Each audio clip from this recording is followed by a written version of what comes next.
Just wanted to share with you guys my Warlock deck that I've been working on. It's no money was involved in the making of this deck. I don't buy into arenas. I don't buy packs of cards. So this is a deck for those. It's not perfect, but for that reason. But at the same time, I feel like it'll help those of you who don't spend money on cards either. And if you do spend money on cards, maybe you can take this deck I have and find ways to improve it that I could not. So, and if you do, by the way, let me know in the comments because I'd love to make this better. So, give me your opinions on it.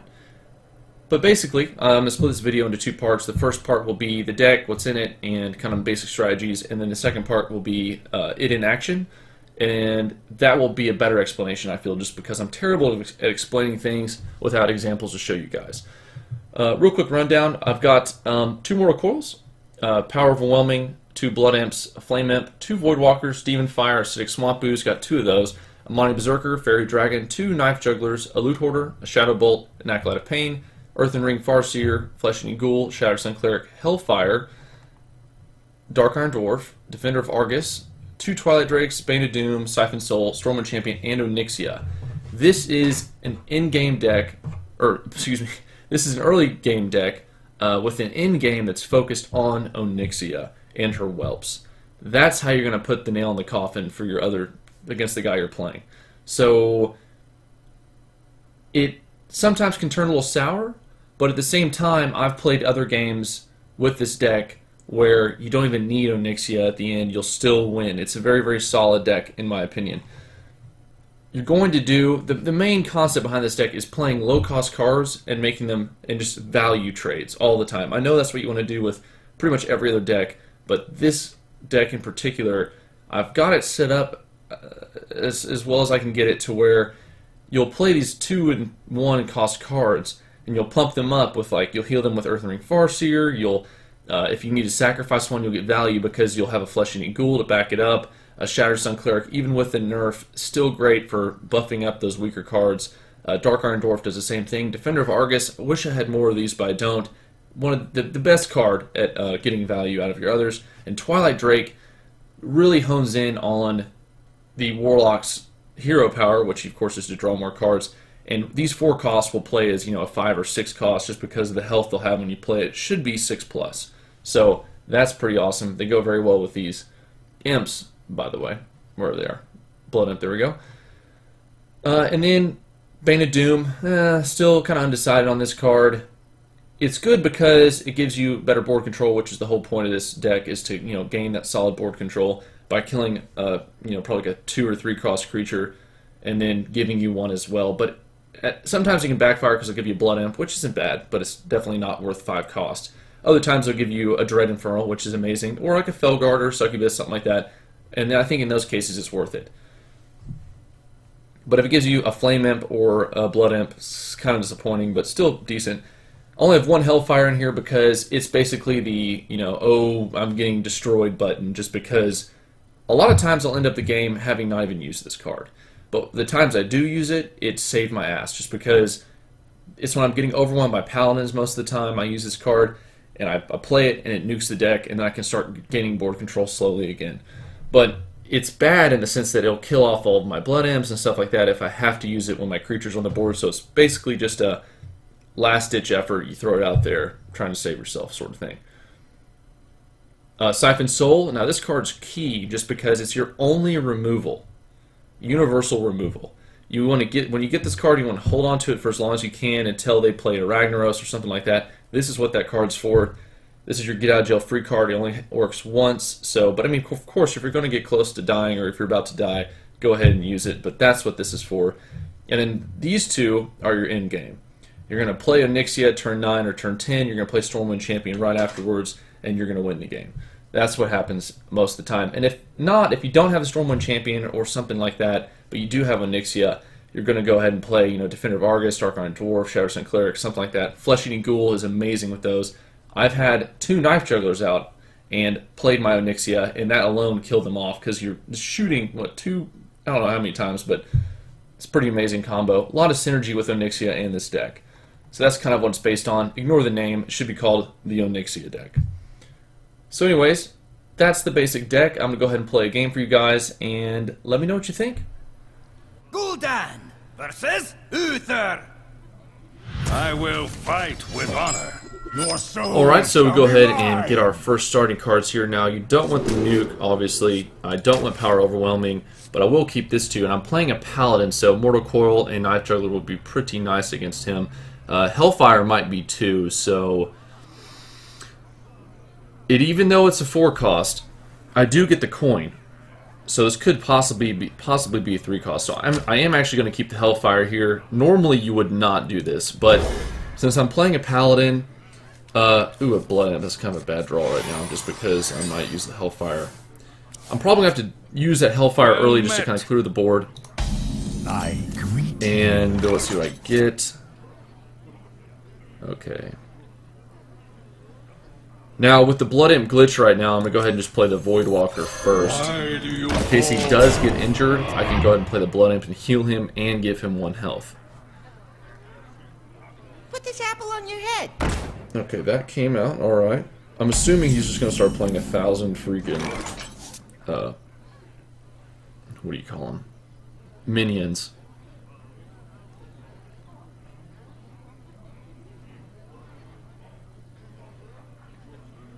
Okay, now I'm trying to think. Because I kept that Hellfire, and it's really factoring into my thought process right now as to what I normally use. But of course, this whole early game is just a battle for the board, and so I need to kind of get this guy out of here. But I'm not willing to sacrifice my Voidwalker, then Mortal Coil this guy, because he gets some... Although it is a 1 cost, and that's 2, so it would be equal. But I'd be using 2 cards for 1, and I really don't like to do that. What I could do is Blood Imp, tap him, although he's going to summon something, and he could just end up killing it that way, which would be a pain in the butt. But this actually is going to be... This is going to be what I'm going to do. I'm going to put the Blood Imp out here, tap him, and do this.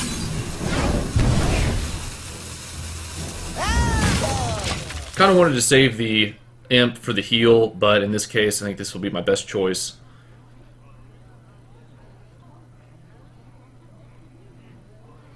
It's looking like a Monty Berserker next turn. Unless everything goes south. Reporting for duty. Which is not looking like it is. Okay, good.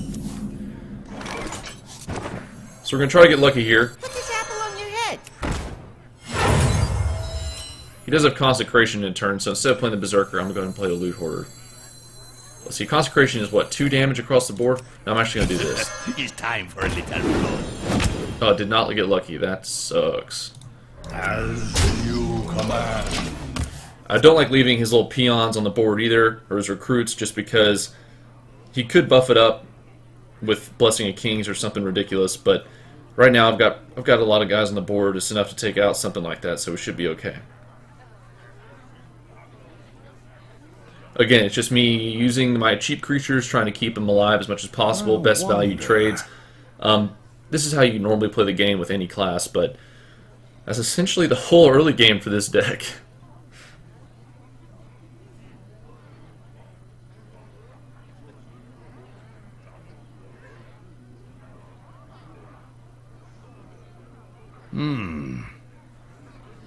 I misplaced the Monty Berserker as well. I should have put it to the left of my Knife Juggler.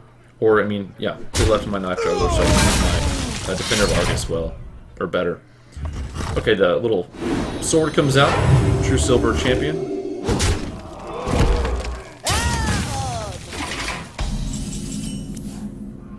Onyxia, okay, so we got that. Now we just gotta get into that Stormwind Champion. I was probably just going to tap that Amani Berserker next turn. I really don't want that to happen. Not the most effective way to use this, but I'm going to go ahead and do it. Who you want me killing? I don't want him to one-shot that thing. It's not good value. He'll have that 4-cost True Silver Champion and take out 2 of my minions. I hate that, so I'm going to go ahead and buff him up.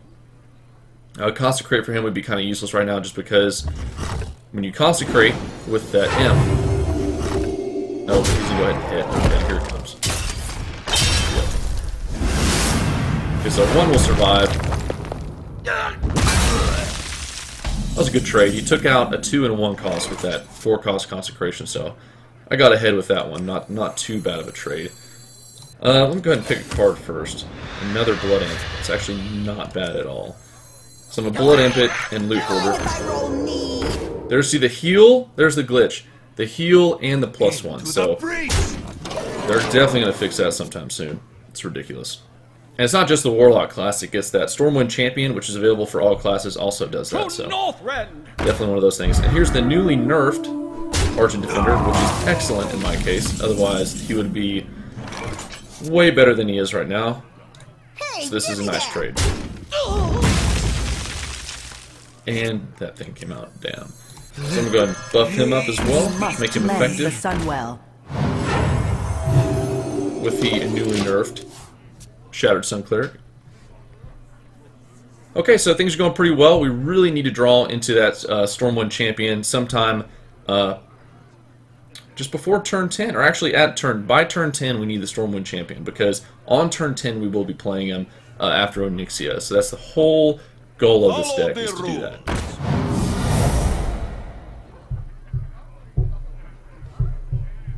My shield for Argus. Ooh, that's good timing for that. Wish I had my flesh-eating ghoul right now. But instead, I'm actually going to do this. Actually, would that be good? Let's see. I could suicide one. I can do both. I can do both.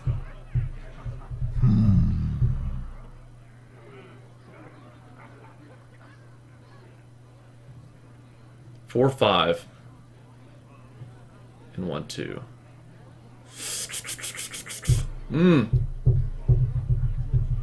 I don't know if it's worth kamikazing a 1, 3 like that.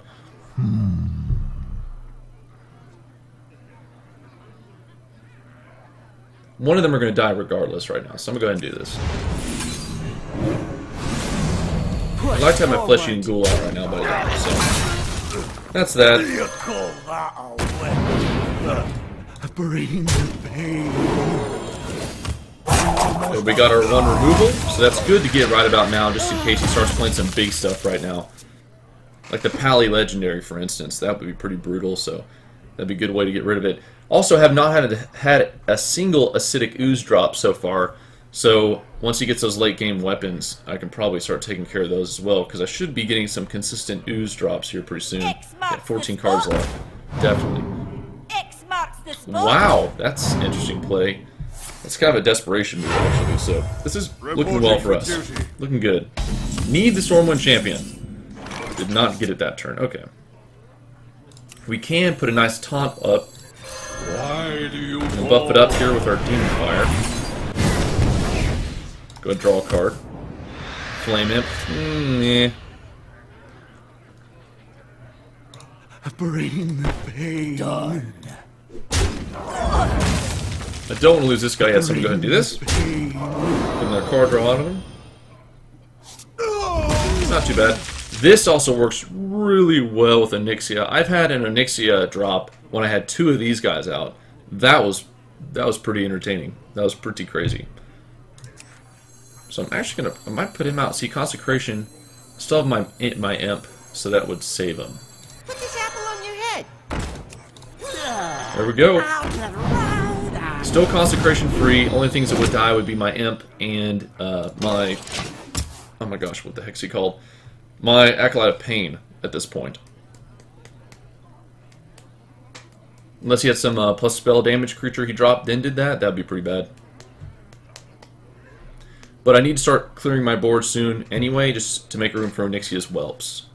Because you want to have, I mean, at most 1 minion on the board when you drop that thing. Equality! Ooh! Getting Consecration? Oh no. Oh, that's awkward. Still get the +1. I forgot about that. Is that a glitch? Does that normally happen? I don't know. Because the numbers aren't green anymore. They should still have to be green.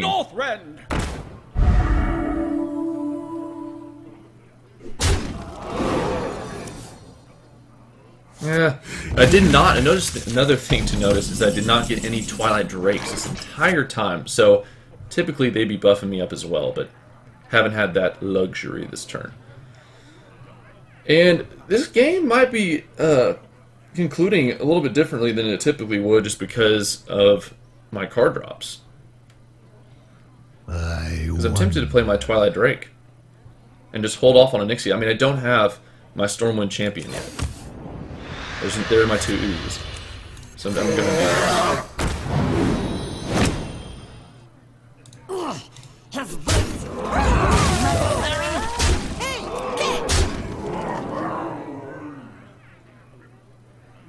I have 2 oozes. He has 1 more True Silver Champion. I mean, unless he's doing some miracle work here, he's going to have a Sword of Justice. But, I mean, he does have 18 cards left. So many. Sword of Justice. I think this was called the one that buffs all the minions that you put out there with a +1/+1. That one, the True Silver Champion, and the Tyrion Fordling, whatever his name is, his guy. But he's so close to death, I'm just going to do this. Enough talk. There's that lovely minion glitch that's going on right now. Well played. Okay, I just did that. A little more thought process than I typically would do, just because I'm explaining it to you guys, and I didn't want to mess up. So I spent a little more time than I normally would on things that probably were pretty obvious. But again, if you have any tips on how I should play this deck, any tips on my card choices, anything at all, let me know in the comments. Thanks again for watching, guys. Let me know how you think of my deck. This is really the first deck I've ever made, so let me know.